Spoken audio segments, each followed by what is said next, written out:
kita berdoa. Damai sejahtera Allah yang melampaui segala akal dan pikiran, itulah yang akan menguasai hati dan pikiranmu di dalam nama Kristus Yesus Tuhan. Amin. Salam jemaat yang dikasihi Tuhan. Kita berjumpa kembali melalui sapaan firman Tuhan. Saat ini tertulis dalam Galatia 5 ayat 16 sampai dengan ayat yang ke-26.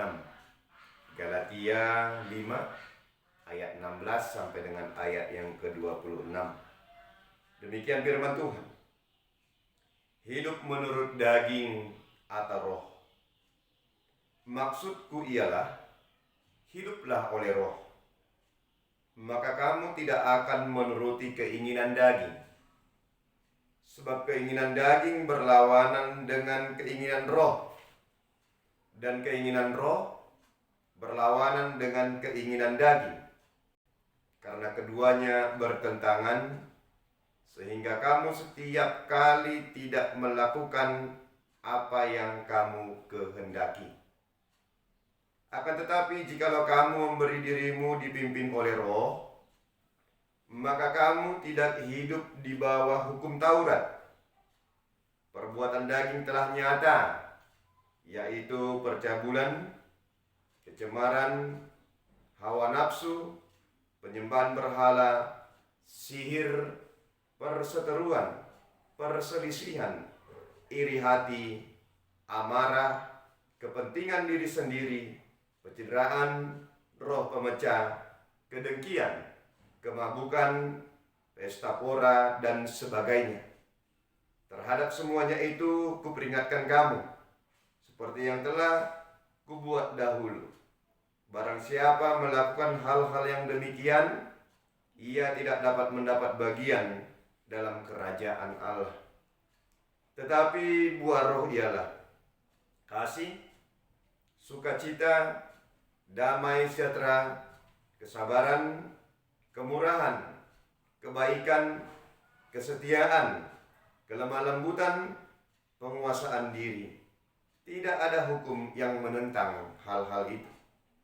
Barang siapa menjadi milik Kristus Yesus, ia telah menyalibkan daging dengan segala hawa nafsu dan keinginannya. Jikalau kita hidup oleh roh, baiklah hidup kita juga dipimpin oleh roh.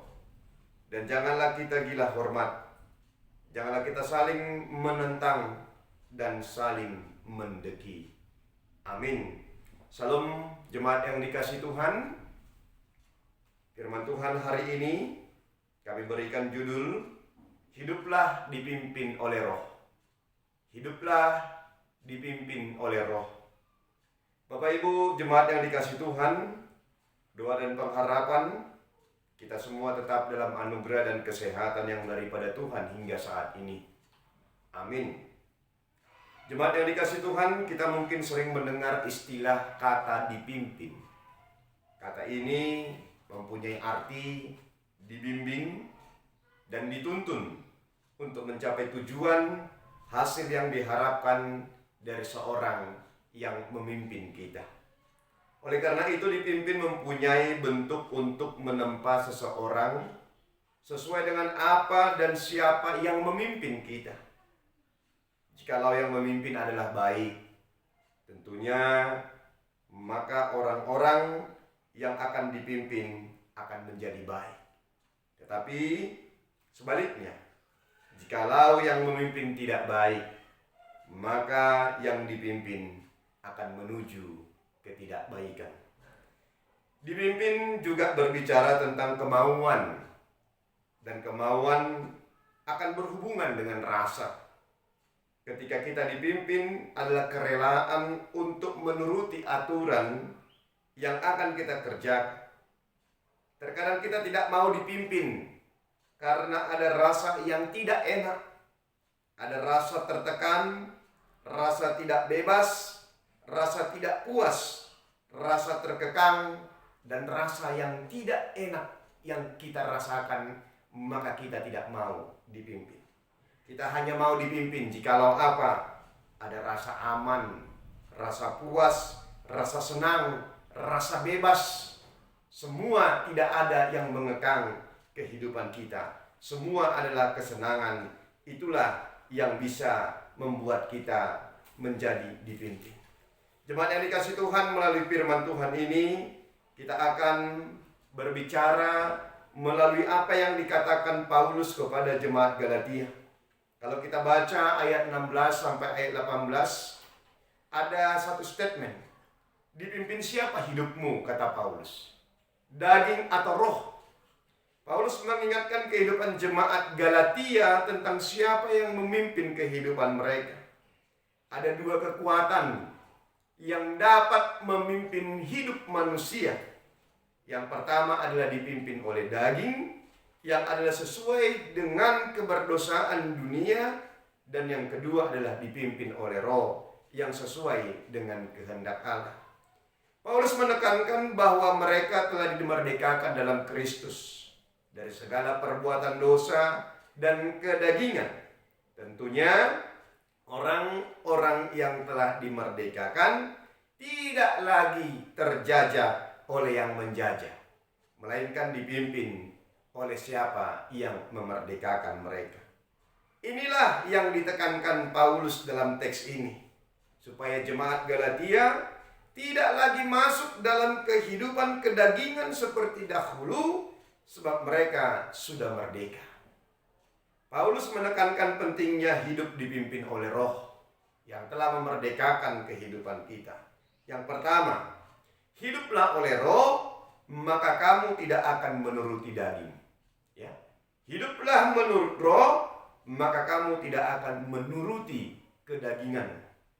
Paulus memberikan langsung saran untuk melawan dan meninggalkan apa yang dinamakan itu kedagingan, yaitu hanya dengan hiduplah oleh roh.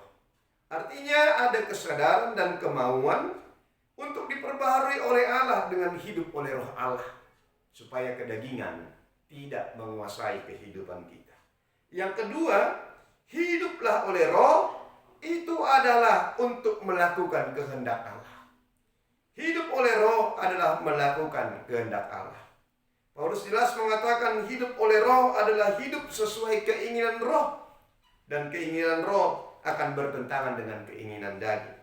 Jadi jikalau menuruti kehendak kita, kita bisa saja menginginkan dan mengerjakan keinginan daging yang ada dalam kehidupan kita. Tapi karena kita telah dimerdekakan Allah, berarti kita hidup adalah sesuai dengan kehendak Allah. Maka dalam hidup kita bukan keinginan daging yang berkuasa, tapi keinginan roh. Itulah yang berkuasa dalam hidup kita. Yang ketiga, hidup oleh roh tidak lagi hidup di bawah hukum Taurat. Hidup oleh roh menjadikan kita hidup di bawah kesadaran yang menimbulkan keinginan yang tidak terpaksa, melainkan hidup yang mengalir dalam kehendak roh. Inilah yang mengakibatkan orang-orang yang hidup dalam roh sudah tahu tanpa diatur. Maka hukum Taurat yang adalah aturan tidak lagi berkuasa dalam diri kita. Sebab hidup dipimpin oleh roh sudah tahu dan melakukan aturan sebelum diatur atau dipaksa dalam sebuah aturan. Dengan demikian, dipimpin siapakah hidup kita? Paulus jelas menyimpulkan untuk jemaat Galatia, hidup kita harus hidup dipimpin oleh roh. Yang kemudian kalau kita baca ayat 19 sampai ayat 21, perbuatan-perbuatan daging. Paulus memaparkan apa-apa saja perbuatan daging yang tidak akan mendapat tempat dalam kerajaan Allah.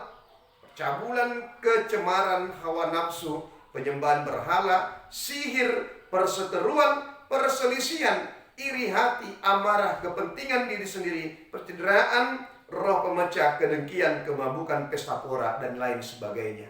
Ini adalah perbuatan-perbuatan daging yang dipaparkan oleh Paulus supaya jemaat Galatia sadar untuk menyikapinya, untuk menjauhi dan meninggalkan apa yang namanya perbuatan-perbuatan daging. Kemudian kalau kita baca dalam ayat 22 sampai ayat 23, ini mungkin sudah kita ketahui bersama-sama, perbuatan-perbuatan atau buah-buah roh. Paulus juga memaparkan perbuatan-perbuatan atau buah-buah roh yang harus dikerjakan sebagai hasil daripada yang dipimpin oleh roh daripada Tuhan kita, yaitu kasih, sukacita, damai sejahtera, kesabaran, kemurahan, kebaikan, kesetiaan, kelemah lembutan, dan penguasaan diri. Inilah buah-buah roh yang harus dikerjakan dalam kehidupan kita. Kalau kita baca ayat 24 sampai 26, hidup oleh roh menjadikan kita milik Allah. Hidup oleh roh menjadikan kita menjadi milik Allah. Dipimpin akan membawa kita kepada sebuah hasil. Maka hasil dari kita dipimpin oleh roh adalah menjadi milik Kristus.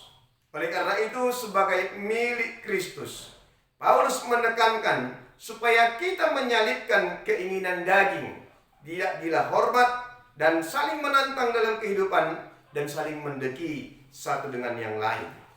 Jemaat yang dikasihi Kristus Yesus Tuhan, melalui firman Tuhan ini, kita juga mau untuk dibentuk seperti jemaat Galatia, supaya hidup kita harus hidup dipimpin oleh roh. Oleh karena itu, tekad iman kita yang pertama adalah hiduplah dipimpin oleh roh. Hiduplah dipimpin oleh roh. Inilah tekad iman kita. Hiduplah dipimpin oleh roh. Disinilah penyerahan total diri kita untuk mau dan menaati suara roh Tuhan berotoritas, mengatur serta memimpin hidup kita. Terkadang suara roh Tuhan itu sudah ada dalam hidup kita, tetapi ada dalam diri kita suasana yang tidak bisa mendengar, bahkan menolak sekalipun suara roh Tuhan dalam kehidupan kita. Karena apa? Karena lebih sering yang kita dengarkan, yang lebih besar adalah suara kedagingan kita. Ingat, kita adalah orang-orang yang telah dimerdekakan Kristus. Jadi hidup kita bukan lagi dipimpin oleh kedagingan, tetapi hiduplah dipimpin oleh roh Tuhan. Sekali lagi, hidup kita bukan hidup yang dipimpin oleh kedagingan, tapi hiduplah dipimpin oleh roh. Yang kedua, mengerjakan perbuatan-perbuatan dan buah-buah roh. Mengerjakan perbuatan-perbuatan dan buah-buah roh. Hidup yang telah dipimpin itu akan membuahkan hasil. Oleh karena itu, sebagai orang-orang yang telah dipimpin oleh roh adalah menghasilkan perbuatan-perbuatan atau buah-buah roh dalam kehidupan kita, bukannya keinginan daging yang kita kerjakan menjadi hasil. Tentunya hasil inilah yang kita tunjukkan dalam kehidupan bersama untuk menciptakan hidup yang sesuai dengan kehendak Tuhan. Oleh karena itu, hidup kita yang adalah milik Allah, kerjakanlah hidup sesuai dengan mengerjakan perbuatan-perbuatan atau buah-buah roh. Secara khusus dalam menghadapi berbagai kesulitan, pergumulan, serta beban kehidupan, mari kita kerjakan dan tunjukkan bersama perbuatan-perbuatan buah-buah roh dalam kehidupan kita. Secara khusus dalam menghadapi COVID-19 ini, dalam rasa ketakutan, kekhawatiran akan rusaknya kesehatan dan perekonomian saat ini, mari kita kerjakan perbuatan-perbuatan roh, bukannya perbuatan-perbuatan daging. Sudah banyak karena COVID-19 ini yang menunjukkan sifat-sifat kedagingan, karena ketidaknyamanan, ingin mencari kesenangan sendiri, dan mau untuk untung sendiri, dan lain sebagainya. Dalam hal inilah kita sebagai orang-orang percaya jangan mengikuti kedagingan, tapi ikutlah hidup oleh roh. Karena kita adalah orang-orang yang ditebus Kristus, kita mulai hidup kita menjadi contoh pertama, kita menjadi bukti nyata pertama. Hidup kita bukan hidup dalam kedagingan, tapi hidup dipimpin oleh roh. Kemudian yang terakhir adalah momen Pentakosta menjadikan kita lebih hidup lagi dalam roh Tuhan. Hari Minggu ini kita akan memperingati di mana Allah telah mencurahkan Roh Kudus kepada tiap-tiap orang yang percaya, yang ditebus oleh darahnya. Oleh karena itu, dalam minggu inilah kita mendapatkan momen penyegaran supaya hidup kita semakin dipimpin oleh roh. Jikalau selama ini roh Tuhan sudah ada dalam diri kita tapi hanya diam, tidak kita dengarkan, tidak bekerja, maka mulai dalam minggu Pentakosta ini, supaya roh Tuhan adalah bersuara, bergerak, memimpin kehidupan kita, kita harus mau untuk dipimpin, dibimbing, dan dibawa menuju hasil yang di dalam Tuhan. Sehingga ketika hidup kita dipimpin oleh roh, terciptalah hidup yang sesuai dengan kehendak Kristus di bawah pimpinan roh Tuhan. Sehingga apa yang kita kerjakan, apa yang kita katakan, apa yang kita lakukan dalam kebersamaan adalah pekerjaan roh Tuhan, bukan pekerjaan daging. Oleh karena itu, jemaat yang dikasihi Tuhan, hiduplah dipimpin oleh roh. Kita berdoa. Terima kasih Tuhan Yesus, Engkau sungguh baik memberikan roh-Mu kepada kami. Engkau telah naik ke surga dan memberikan satu persatu bagi kami orang-orang yang telah Engkau tebus roh Tuhan. Oleh karena itu Tuhan, biarlah ketika Engkau mencurahkan roh-Mu, kami menyiapkan hati, tubuh, jiwa, dan raga kami untuk tempat roh Tuhan berdiam, berbicara, berotoritas, serta mengatur kehidupan kami. Biarlah ketika roh Tuhan mengatur kehidupan kami mau hidup kami ini Tuhan dipimpin oleh roh, supaya kedagingan kami tidak berkuasa, tapi kami mengerjakan buah-buah roh dalam kehidupan kami bersama, dalam hidup di tengah-tengah dunia ini, secara khusus dalam pergumulan gereja Tuhan, dalam tiap-tiap hidup kami, dalam tiap-tiap rumah tangga kami yang penuh dengan pergumulan dan persoalan beban kehidupan. Biarlah roh Tuhan semakin bersuara dalam kehidupan kami. Jangan biarkan kedagingan kami muncul kembali, tapi roh Tuhan tetap bersuara dalam kehidupan kami. Tuhan Yesus, secara khusus dalam COVID-19 ini, biarlah kedagingan kami tidak hidup, tapi roh Tuhan itulah yang memimpin kehidupan kami. Meskipun di tengah-tengah situasi yang mencekam, rasa ketidaknyamanan akibat COVID-19 ini, secara khusus dalam kesehatan, perekonomian, keharmonisan kami, biarlah gereja Tuhan tetap Engkau berkati. Momen Pentakosta dalam minggu ini menjadikan roh Tuhan berkuasa, sehingga COVID-19 ini cepat berlalu, kami dapat berkumpul kembali untuk menyatukan roh Tuhan yang ada dalam diri kami, untuk saling memuji dan memuliakan nama Tuhan dalam kehidupan kami. Kami bersyukur Tuhan sampai saat ini Engkau telah menyertai kami, dan kami percaya untuk hari-hari selanjutnya roh-Mu yang telah Engkau berikan kepada kami pribadi lepas pribadi akan tetap menyertai kami hingga saat akhirnya kami menjadi milik Tuhan, menempati kerajaan surga karena kami mau dipimpin oleh roh Tuhan. Terima kasih ya Tuhan. Inilah doa permohonan kami. Kami serahkan hidup kami dipimpin oleh roh. Kami berdoa di dalam nama Kristus Yesus Tuhan. Amin.